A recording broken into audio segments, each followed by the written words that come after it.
नमस्कार, जय भीम. वैशाखी पौर्णिमेच्या सर्व व्ह्युअर्सला, सर्व दर्शकांना खूप खूप शुभेच्छा.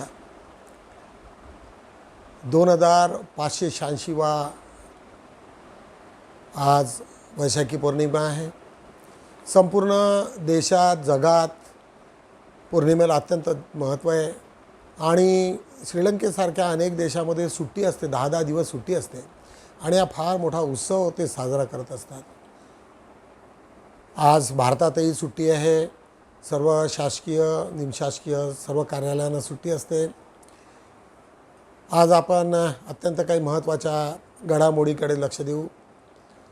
आज एक व्हिडिओ आणि काही लोकांमध्ये नागपुरामध्ये चर्चा सुरू होती आणि काही लोकांनी भाकीत असं केलेलं आहे की आमच्या नागपूरचे खासदार नितीन गडकरी हे बहुधा 10 तारखेला पंतप्रधानाची शपथ घेतील. जरी स्पेक्युलेशन असलं तरी त्याच्यात दम वाटला, कारण 2-3 व्हिडिओ जे आता समोर आलेले आहेत त्याच्यावरनं RSS आणि मोदीमध्ये जी रिफ्ट आहे, जी त्याच्यातली दरी आहे ती मोठी होताना दिसते आणि BJPला यावेळेस 270पेक्षा कमी सीट येण्याची शक्यता आहे आणि अशा ठिकाणी त्यांना शॉर्टेज राहील आणि कुठल्या तरी छोट्या पक्षाची, मोठ्या पक्षाची त्यांना गरज पडेल आणि मोदीच्या नावावरती कोणीही आता तयार नाही. अशा सर्व परिस्थितीमध्ये RSSला एकमेव पर्याय राहील तो म्हणजे नितीन गडकरी यांचा. नंबर 1.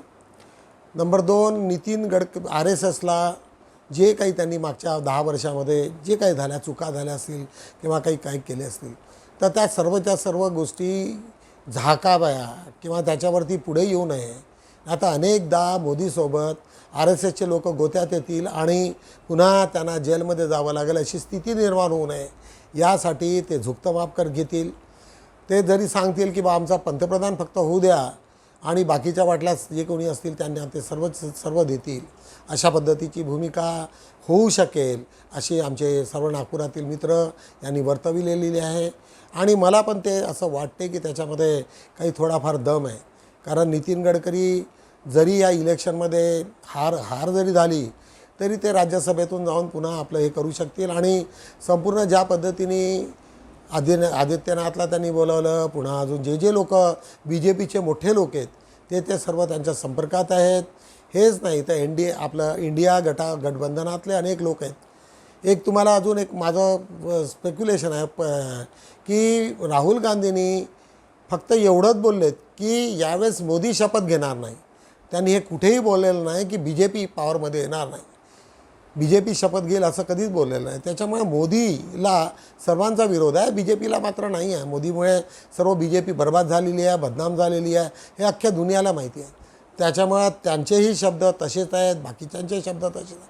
हा छोटासा एक व्हिडिओ आहे, अत्यंत बोलका आहे आणि BJP आणि RSSमधली जी रिफ्ट सातत्यानं वाढत असताना मोहन भागवत आणि मोदींमधली जी रिफ्ट झालेली आहे त्याबद्दलचं काही तुम्हाला त्याच्यावरनं अंदाज येईल की निश्चितच नितीन गडकरी यांची ही शपथ घेण्याची त्यांची जे बोलल्या जातं, जे भाकीत आहे, जे स्पेक्युलेशन आहे ते निश्चित होण्याची वेळ दिसते. बघूया हा व्हिडिओ. दोस्तों, चुनाव के बीचों बीच जिस बड़ी खबर की सबसे ज़्यादा चर्चा है वो ये है कि RSS और BJP के बीच रिश्ते तल्ख होते चले जा रहे हैं और ये एक बहुत ही सीरियस डेवलपमेंट है. जी हाँ, BJP और RSS के बीच में. और ऐसा कहा जा रहा है कि RSS के जो चीफ हैं, जिन्हें सरसंघचालक कहते हैं, RSS के चीफ मोहन भागवत की बातचीत प्रधानमंत्री मोदी से बंद है, ना के बराबर है. और ऐसा कहा जा रहा है कि RSS ने इस चुनाव से हाथ खींच लिए, यानी मोदी और शाह की मदद RSS का कार्डर नहीं कर रहा है. और इस तरह की चर्चा BJP के खेमे में है. और खबर ये भी है कि RSS के जो लीडरशिप है उसमें चाहे दत्तात्रेय हॉस बोले जो उनके जनरल सेक्रेटरी हैं और मोहन भागवत और कई जॉइंट जनरल सेक्रेटरीज, इनकी नाराज़गी मोदी के स्टाइल ऑफ फंक्शनिंग से है। आरएसएस लीडरशिप का मानना है कि मोदी एक डिक्टेटर की तरह काम कर रहे हैं, जिन्होंने आरएसएस के नेतृत्व को दरकिनार कर दिया है। अब दोस्तों, आरएसएस के खेमे में जो सबसे बड़ी चर्चा है वो ये है कि अगर नरेंद्र मोदी इस चुनाव में बहुमत से कम सीटें लाए, यानी 272 से अगर कम सीटें लाएं, तो आरएसएस बीजेपी के रथ का घोड़ा बदल सकती है। घोड़ा बदलने का मतलब है कि मोदी जी को रिप्लेस किया जा सकता है, उनकी जगह कोई दूसरा प्रधानमंत्री बन सकता है। और ऐसा कहा जा रहा है कि चांसेस हैं कि मोहन भागवत नागपुर के ही नितिन गडकरी, जो उनके काफी खास हैं, नितिन गडकरी को रिप्लेस किया जा सकता है अगर मोदी बहुमत से काफ़ी नीचे आते हैं। यानी अगर मोदी 250 सीट लाए या 245 सीट लाए, तो Modi is not safe, he can be replaced. अब दोस्तों, इससे पहले कि मैं आपको अंदर की खबर बताऊं कि जो बीजेपी और आरएसएस के बीच में जो टकराव है, मोदी और मोहन भागवत के बीच ये जो बढ़ती तल्खी है, आगे चलकर इसका क्या होगा, इसका असर क्या होने वाला है 4 जून तक या 4 जून के बाद, और मोदी जी उनके नेतृत्व को लेकर जो सवाल उठ रहे हैं, इस टेंशन का, ये जो मोहन भागवत वर्सेस बीजेपी या जो बातचीत बंद है, संवादहीनता है, इसका इम्पैक्ट क्या होगा मोदी जी के पर्सपेक्टिव पे, और खासकर जो आगे के जो फाइनल राउंड्स हैं, 6th राउंड और 7th राउंड वोटिंग का, उस पर क्या इम्पैक्ट हो रहा है। क्योंकि मैंने पहले भी कहा कि आरएसएस ने कहीं ना कहीं हाथ खींच लिए, इस पर तो मैं आ रहा हूं, लेकिन ये मसला कहां से शुरू हुआ, ये मामला कहां से शुरू हुआ, मुझे आप चंद सेकंड दीजिए, पूरा घटनाक्रम रिकैप कर देता हूं आपके लिए। अब दोस्तों, कुछ दिन पहले जेपी नड्डा, जो बीजेपी के नेशनल प्रेसिडेंट हैं, आप कह सकते हैं कि मोदी और शाह के बाद बीजेपी की तीसरी बड़ी शख्सियत, या प्रधानमंत्री मोदी के बाद सबसे बड़ी शख्सियत BJP national president JP Nadda, इन्होंने मीडिया को एक इंटरव्यू दिया और उसमें बड़ी चौंकाने वाली बात कह दी। और सरप्राइजिंग बात ये कही, इन्होंने कहा कि इस चुनाव में बीजेपी आरएसएस की कोई मदद नहीं ले रही, बल्कि यूं कहा कि आरएसएस की मदद की अब हमें जरूरत नहीं है। मोदी और शाह की जो बीजेपी है वो सक्षम है, वो आत्मनिर्भर है, आरएसएस की अब जरूरत नहीं, अपने पेरेंट ऑर्गेनाइजेशन की अब हमें जरूरत नहीं है, अब हम अकेले दम पर चुनाव लड़ सकते हैं। वो अटल बिहारी वाजपेयी और आडवाणी का ज़माना चला गया, ये मोदी और शाह का ज़माना है। कुछ इस तरह का जब उन्होंने बयान दिया, तो नड्डा साहब का ये जो विवादित बयान कह लीजिए या चौंकाने वाला बयान कह लीजिए, आरएसएस के कार्यकर्ता, आरएसएस के नेता इसको लेकर बहुत नाराज़ हुए, बहुत ज़्यादा प्रतिक्रिया देखी गई। और ऐसा कहा जा रहा है, अंदर की खबर ये है कि जेपी नड्डा अकेले नहीं कह सकते, इतनी हिम्मत नहीं कर सकते कि आरएसएस के बारे में ऐसा कह दें। कहीं ना कहीं जो स्क्रिप्ट थी, जो नड्डा बोल रहे थे, ऐसा कहा जाता है वो स्क्रिप्ट गुजरात लॉबी ने लिखी थी। अब दोस्तों, जेपी नड्डा के इस बयान से एक चीज़ तो साफ थी कि कहीं ना कहीं मोदी और मोहन भागवत के बीच कुछ ना कुछ खटपट है, गड़बड़ है। और जाहिर तौर पर सबसे पहला तंज जो किया, जो कटाक्ष किया, वो उद्धव ठाकरे ने कर दिया। उद्धव ठाकरे ने कहा कि लगता है कि अब आरएसएस को मोदी जी ही बैन कर देंगे। नड्डा साहब, तो अभी इतना ही बाकी है, वो आरएसएस को भी नकली आरएसएस कह देंगे कल उठकर। और मुझे तो अभी आरएसएस को खतरा महसूस हो रहा है मुझे, क्योंकि आरएसएस को वो उसके ऊपर वो बंदी लगाएंगे। भाई जर का ते असं म्हणतात की राम मंदिरावरती काँग्रेस बुलडोजर चलाएगी, तो आरएसएस पर बैन भाजपा लगाएगी। अब आरएसएस और बीजेपी में जिस तरह से तलवारें खींची हैं, जिस तरह से एक अनरेस्ट हो गया, आप यूँ कह सकते हैं कि बीच चुनाव में जब रथ डोलने लगा मोदी जी का, तो फिर उनके संकट मोचक, जी हाँ, राजनाथ सिंह को आगे किया। और राजनाथ सिंह ने आज एक इंटरव्यू में कहा कि ऐसा नहीं है, शुरू से ही बीजेपी अकेले चुनाव लड़ती आई है और आरएसएस हस्तक्षेप नहीं करती है। और राष्ट्रीय स्वयंसेवक संघ, भारतीय जनता पार्टी की जो कार्यक्रम होते हैं, नीतियां होती हैं, उनको प्रभावित कभी नहीं करता। मैंने नहीं देखा है कभी। राष्ट्रीय स्वयंसेवक संघ ने कभी, यहां तक मेरी जानकारी है, कभी हस्तक्षेप नहीं किया है भाजपा के कामकाज में। अब दोस्तों राजनाथ कह रहे हैं कि सब कुछ ठीक है, ऑल इज़ वेल। बीजेपी के तमाम नेता कह रहे हैं, प्रवक्ता कह रहे हैं कि नहीं साहब, कोई खटपट नहीं है, ना आरएसएस में ना बीजेपी में, ऐसा तो होता रहा है। और जाहिर तौर पर बीच चुनाव में बीजेपी का कोई बड़ा नेता, मोदी जी का कोई करीबी नेता ये कैसे बोल देगा कि खटपट है। सबका यही कहना है ऑल इज़ वेल, लेकिन ऑल इज़ नॉट वेल।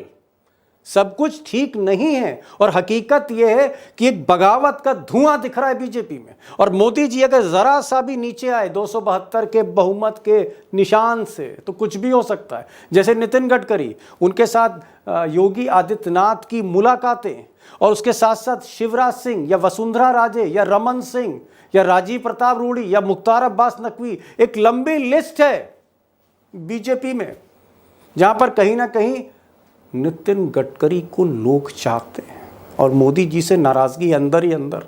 और ये सब कुछ सामने है, खासकर उत्तर प्रदेश में, जहां अमित शाह और योगी के बीच में पर्दे के पीछे तलवारें खिंची हुई हैं। योगी जी कहीं ना कहीं नाराज भी अंदर ही अंदर, लेकिन मजबूरी है, चुनाव है, करें तो क्या करें, कहें तो किससे कहें। बहरहाल क्या होने जा रहा है?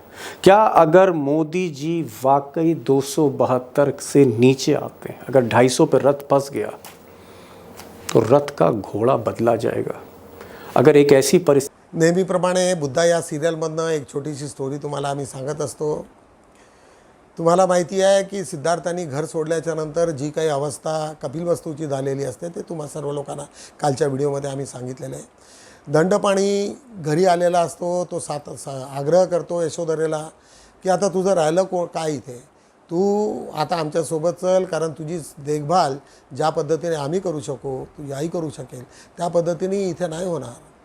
त्यावेळेस यशोधरा सांगते की मी वचन दिलेलं आहे सिद्धार्थाला आणि ते माझ्या परमिशननी गेलेले आहेत आणि ते येतील आणि निश्चितच येतील। त्याच्यामुळे मला इथून कपिलवस्तूमध्ये मी एक माझ्या तोंडूतून शब्द निघाला की सर्व लोक लागतात। राजा शुद्धोधन हा मला पोरीपेक्षाही जास्त मला हे करतो आणि माझी जेवढी इथे हे आहे तर ते सर्व मला इथेच मिळेल। त्याच्यामुळे माझं तिथे तुझ्यासोबत येणं, तुमच्यासोबत येणं शक्य नाही। असा हा संवाद दोघांमधला अत्यंत मार्मिक आहे। बघूया व्हिडिओमधनं, बुद्धा या सिरियलमधनं आम्ही घेतलेली आहे छोटीशी क्लिप, छोटीशी आहे, चला बघूया प्लीज।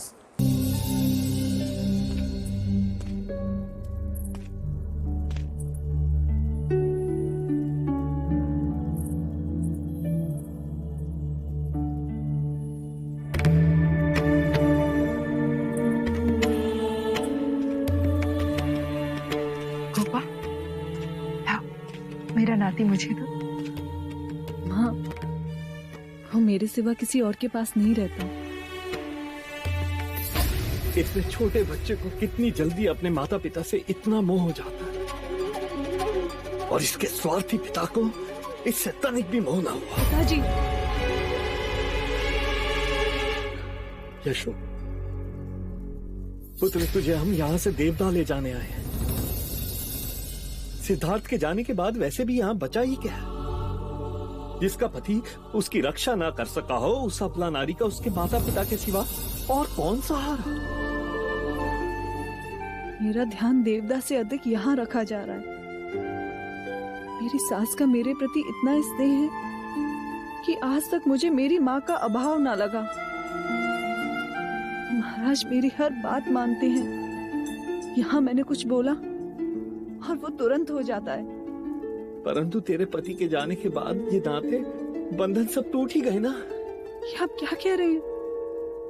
विवाह का बंधन तो 7 जन्मों का होता है पिताजी, वो ऐसे कैसे टूट सकता है? मैंने सिद्धार्थ को वचन दिया था कि मैं उनके परिवार का उतना ही ध्यान रखूंगी जितना वो रखते थे।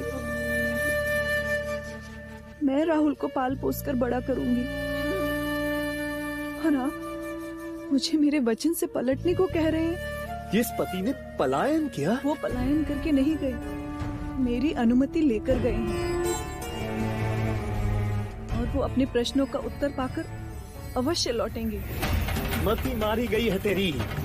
पिंजरे से छूटा पंछी आकाश में उड़ने के पश्चात उसी पिंजरे में बंदी बनने आया है क्या कभी? पंछी और मनुष्य में यही अंतर होता है, वो लौटेंगे। समझाओ इसे अमिताभ, कुछ समझाओ। मैं तेरा पिता, तेरा शुभ चिंतक होने के नाते तुझसे कह रहा हूँ कि तुम हमारे साथ देवदा चल। अपने प्राणों से अधिक प्रेम करने वाली आपकी पुत्री आपसे विनती कर रही है कि मुझे मेरे घर से दूर ना करे।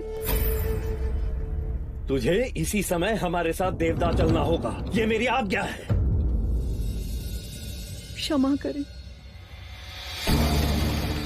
मुझे मेरे ससुर महाराज ने ये अधिकार दिया है कि मैं ये निर्णय स्वयं ले सकूं। मैं कपिल वस्तु में ही रहूंगी और यही मेरा अंतिम निर्णय है।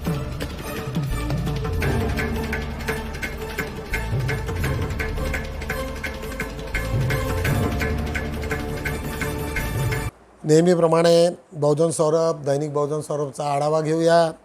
आज बुद्ध जयंतीच्या मंगलकामना। जे कोणी आमचा व्हिडिओ पाहत असाल त्या सर्व लोकांना मंगलकामना। आज 23 मे गुरुवार। आज महत्त्वाच्या ज्या बातम्या आहेत, आज आमचा संपूर्ण पेपरच शुभेच्छांनी भरलेला आहे। मी सातत्यानं लोकांना विनंती करत होतो, परंतु मोठ्या प्रमाणामध्ये लोकांनी छोट्या मोठ्या आपल्या सदिच्छा दिलेल्या आहेत आणि आज पौर्णिमेच्या शुभेच्छा टाकलेल्या आहेत, त्याच्यामुळे मॅक्झिमम पेपरमध्ये तेच दिसेल। तरी महत्त्वाच्या बाबी आज आम्ही एक पश्चिम बंगालची महत्त्वाची बातमी घेतलेली आहे, कोलकात्याची। पश्चिम बंगालमध्ये 2011 पासूनचे ओबीसी प्रमाणपत्र रद्द। काय झालं की आपल्या महाराष्ट्रातही तेच सुरू आहे की जे काही आता प्रमाणपत्र कुणबी म्हणून त्याला देण्याचं जे होता तो आदेश काही दिवसानंतर तसंच त्याचे हाल तसेच होतील। त्याच्यामुळे हा सावधतेचा एक इशारा आहे। जरांगे पाटलांनी कितीतरी म्हटलं की आम्हाला कुणबी यांचे प्रमाणपत्र देऊन मराठ्यांना अकोमोडेट करा, परंतु काही दिवसानंतर त्यांचे पण हाल तसेच होण्याची शक्यता आहे। त्यामुळे आजची ही महत्त्वाची बाब आहे। ओबीसीचं आरक्षण नाही, जे प्रमाणपत्र त्यांनी त्याच्यानंतर 2011च्या नंतर जे वेगवेगळ्या पॉलिटिकली विलच्या ह्याच्यानी केलेले आहेत त्याच्यावरती त्यांचं ते भाष्य आहे। त्यांनी पुन्हा सुप्रीम कोर्टामध्ये ते मॅटर जाईल। नक्षलवादी ठरवून निरपराध नागरिकांची हत्या। तुम्हाला माहिती आहे की गडचिरोली जिल्ह्यामध्ये अनेक लोक जंगलात राहत असतात आणि पोलिसांच्या चकमकीमध्ये अनेक लोकांची हत्या झालेली आहे। मध्ये 5 वर्ष कधीच नव्हती, परंतु जेव्हापासून तिथे सरकार बदललं तेव्हापासून मात्र अनेक लोकांचे निष्पाप लोकांचे बळी गेलेले आहेत। जवळपास आत्तापर्यंत 107 लोक मारले गेलेत। म्हणजे एवढ्या कमी वेळामध्ये 107 लोक मारलं जाणं अत्यंत दुःखदायक बाब आहे। अनेक निष्पाप लोक त्याच्यात मारले जात आहे। आदिवासी आहेत आणि आदिवासी असल्यामुळे त्यांना त्याचा बळी होतो, कारण त्यांना दुसरं काही साधन नाही, ते जंगलाशिवाय ते कुठे दुसरीकडे जाऊ शकत नाही।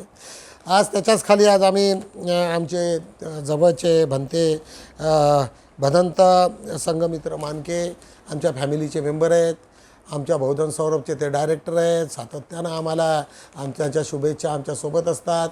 जपानचे आणि भारतातले ते धम्मदूत आहेत। बहुजन सौरभचा त्यांचा एकदम जवळचा संबंध आहे। त्यांनी आजच्या कार्यक्रमाला आषाढी पौर्णिमेच्या निमित्त सर्वांना शुभेच्छा दिलेल्या आहेत। त्याच्या शेजारी बांगलादेशातील बेपत्ता खासदारांचा कोलकात्यात मृतदेह सापडला। अनेक दिवसापासून ते आजारी होते, नंतर बांगलादेशचे ते कलकत्त्याला आले औषधीसाठी आणि त्याच्यानंतर मग त्यांचा मृतदेह सापडल्याची बातमी आहे। बाबूलाल वाघमारे मित्रपरिवार एक मोठा मॅगझिन काढत आहेत। त्यांच्या बाबासाहेबांचा जो सहवास होता त्यावरती अनेक लोकांना त्यांनी अपील केलेलं आहे की तुम्ही लोकांनी त्यांच्यावरती असणारे लेख आणि आमचे डायरेक्टर भदंत नाग दीपनकर यांनी तो प्रतिष्ठान उभं केलेलं आहे आणि त्यांच्यावरती मोठं काम बाबूलाल वाघमारे यांचं ते करणार आहेत। त्याच्या शेजारी बुद्ध जयंतीच्या हार्दिक शुभेच्छा आमचे KP वासनिक साहेब दिल्लीला असतात, मोठ्या पदावर ICICIला होते आणि ते सातत्यानं लिहित असतात। त्यांच्या शुभेच्छा आलेल्या आहेत आणि आमचे अशोक भाऊ सरस्वतीच्या शुभेच्छा आहेत आणि प्रमिला चिंचखेडे। तसंच चलो बुद्ध धम्मी की ओर धम्म सकाळ रॅली आजच सकाळी झाली। आज आम्ही दीक्षाभूमी इथे त्या रॅलीमध्ये सामील झालो। मोठ्या संख्येने तिथे लोक होते। दीक्षाभूमीवरती सर्वच जुने लोक, नवीन लोक अशा लोकांच्या आज भेटी झाल्या आज आमच्यात। त्याच्याच खाली आज आम्ही श्रवस्ती नवीन पाटील यांनी आज शुभेच्छा जाहीर केलेल्या आहेत। आज 5-4 संपूर्ण 5-4 आज आमचं शुभेच्छांनी भरलेलं आहे। त्याच्याच टॉपवरती धम्मगिरी टेकडी चारगाववर पंचशील ध्वज, ती एक बातमी आम्ही टाकलेली आहे. बुद्ध जयंतीनिमित्त 2586 किलोची खीरदान करण्याचा संकल्प बेजनबागच्या मोठ्या ग्राउंडवरती त्यांनी तो प्रकल्प केलेला आहे. उत्तर नागपूर येथली ती बातमी आहे. रत्नशील बुद्ध विहारातर्फे 3 दिवसीय बुद्ध जयंती कार्यक्रम, नागपुरातली बातमी आहे. अशा रीतीने आज आम्ही संपूर्ण आमच्या ज्या लोकांनी हार्दिक आम्हाला शुभेच्छा पाठवलेल्या आहेत त्या सर्वांचं मी आभार मानतो. सर्वांना एवढं वाचणं शक्य नाही, पेपरमध्ये दिलेलं आहे, PDF आहे, त्याच्यामुळं तुम्हाला वाचणं इझी होईल. आज बघूया अग्रलेख. आज संपूर्ण अग्रलेख तथागत भगवान बुद्धावरती आहे.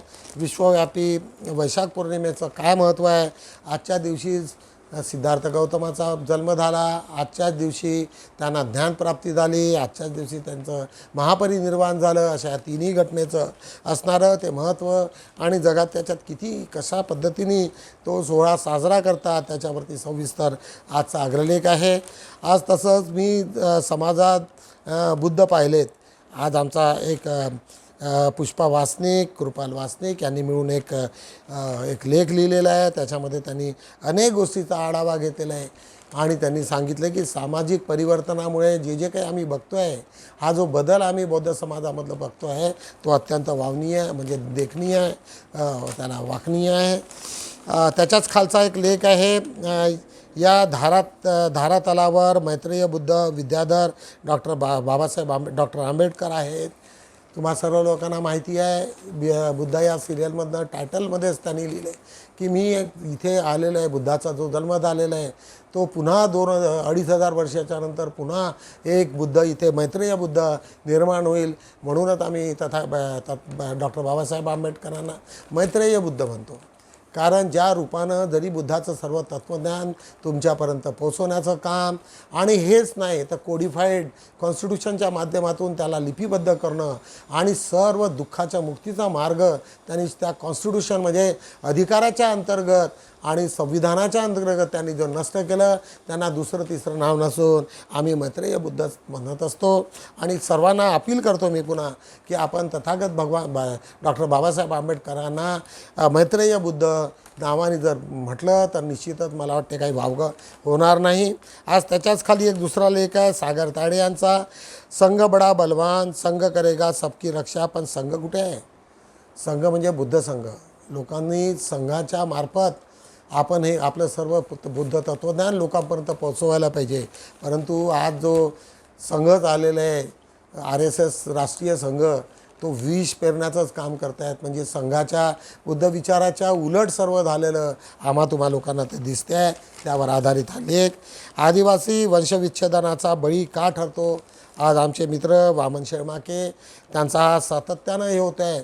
मला असं वाटते की हेमंत सोरेन जे जेलमध्ये आहेत त्यांनी बोलताना बोललेत की आम्हाला आता पर्याय बुद्धिझम घेतल्याशिवाय पर्याय नाही. आणि ती बाब आजही मला फार कुठे ना कुठे महत्त्वाची वाटते. निश्चितच जर आदिवासींनी बुद्ध धम्माची दीक्षा घेतली तर या सर्व संकटातून त्यांची मुक्ती होईल. ते कुठे जरी राहिले ते एक शक्ती मिळेल. डॉक्टर बाबासाहेब आंबेडकरांचं नाव इतकं महत्त्वाचं आहे की कुठल्या ऑफिसेसमध्ये जा, कुठे जा, जैवी म्हटलं की 4 लोक त्यांना पाहतात. अशी अवस्था आज जी आदिवासी समाजाची आहे ते निश्चितच वाढेल. त्याच्यामुळे मलाही असं वाटते की आदिवासी समाजाने त्याच्याकडे लक्ष द्यावं. बुद्धाला शरण जाताना एक विनोद सदावर्ते यांच्या ज्या भावना आहेत त्याच्यावरती आधारित हा लेख विनोद सदावर्ते सातत्यानं बहुजन सौरभमध्ये लिहित असतात. त्यांचा हा लेख अत्यंत महत्त्वाचा आहे. बुद्ध भीम गीतांतील श्रवणीयता आणि शाशय गर्मिता हा एक अनिरुद्ध कांबळे यांचा हा लेख की त्याच्या काव्यरूपात आणि अनेक लोकांनी जे बाबासाहेबांचं गुणगान केलेलं आहे आणि ज्या अर्थानं बाबासाहेबाला त्यांचं इमेज वाढवली आहे, प्रतिष्ठा वाढवलेली आहे, त्याच्यावरती आधारित अनिरुद्ध कांबळेंचा लेख. महान तत्ववेष्टा आणि मनोवैज्ञानिक तथागत भगवान बुद्ध सर्वांनाच माहिती आहे की देशातला सर्वात जगातला या पृथ्वीवरचा सर्वात मोठा आणि हे मनोचिकित्सक म्हणजे तथागत भगवान बुद्धच होते. कारण त्यांनी संपूर्ण मनाचाच अभ्यास केला. हे दुःखमुक्तीचा मार्ग म्हणजे तुमच्या मनातनं तुम्हाला त्यांनी जेवढ्या दुःखाच्या जवळ गेले की याच्यासाठी जवळ की जोपर्यंत आम्ही जवळ जाणार नाही तोपर्यंत आम्हाला बुद्ध कळणार नाही. त्याचा सोल्युशन तेव्हाच मिळेल. म्हणून आम्हाला त्याला मनोचिकित्सक सिद्धार्थ गौतम म्हणता येईल. हा लेख सरिता सातारडे यांचा आहे. अत्यंत महत्त्वपूर्ण तो लेख लिहिलेला आहे. अनेक त्यांनी ग्रंथाचे त्याच्यामध्ये उतारे आहेत. आधुनिक विज्ञान म्हणजे बौद्ध धम्माचा प्रतिध्वनी होय. Doctor M.V. डोके एक त्यांनी जे लिहिले आज जेवढं काही अत्याधुनिक आहे जे काही विज्ञानयुगी आहे बुद्धाचा धम्मच हा विज्ञानयुगी आहे.